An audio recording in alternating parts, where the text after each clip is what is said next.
Hello everyone, I will show you a new feature, and how to deal with grid twisting. Most clearly you can see it on a square with a circle. You have grid twisting due to the first indexing start points. By looking at this gap you can quickly determine where you have the last and first point of the curve.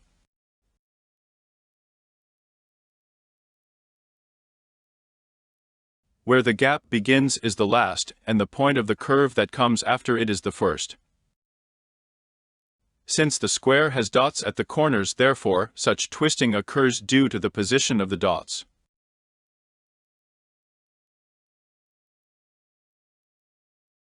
In order to align the indexing, you need to put a dot on the square, look at the hole to find out where it is needed.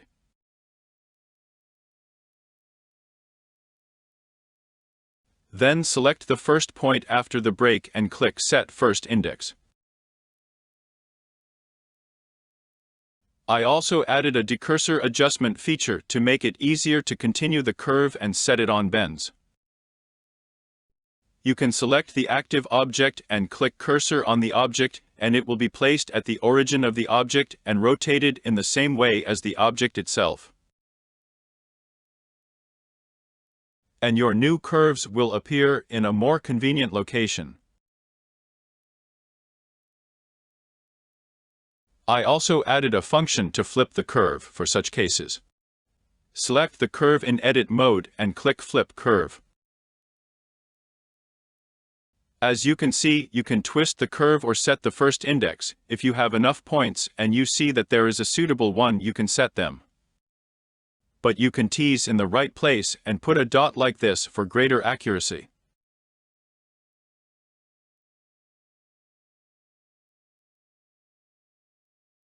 Well, now I'd like to do something fantastic.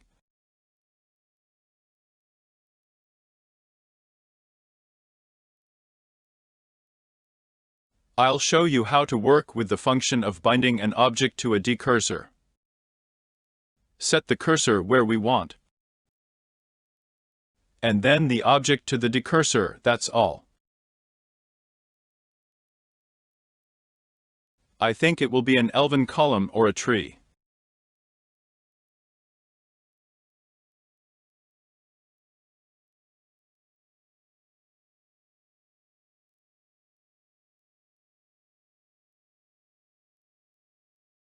Let's make it a little softer.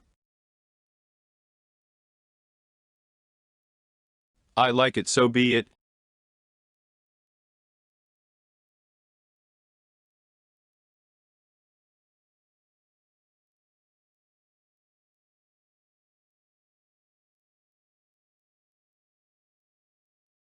I thought I'd end here, but I thought I'd show you some of the possibilities.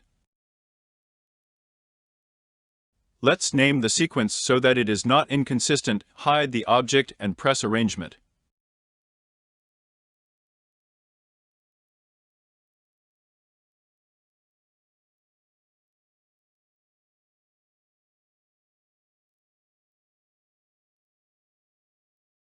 Select multiple curves and duplicate. Yes, they will continue the loft in the same sequence.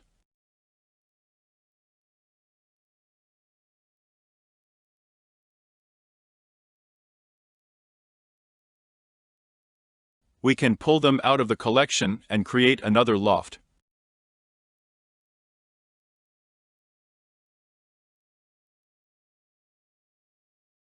Just make the necessary settings.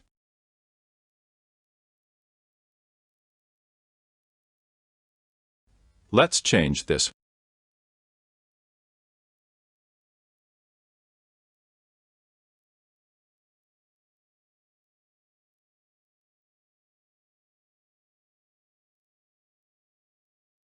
Now it's all good. You can also duplicate the loft object itself and apply.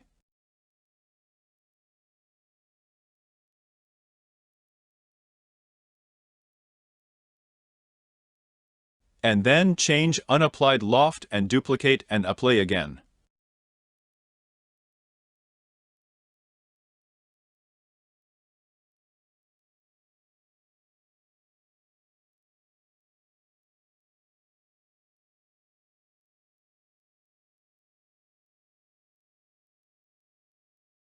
Let's see what we have on the grid.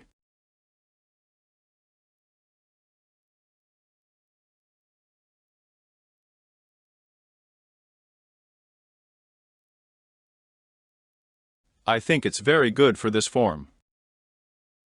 Thank you all for watching. If you like it, subscribe, it inspires me to work.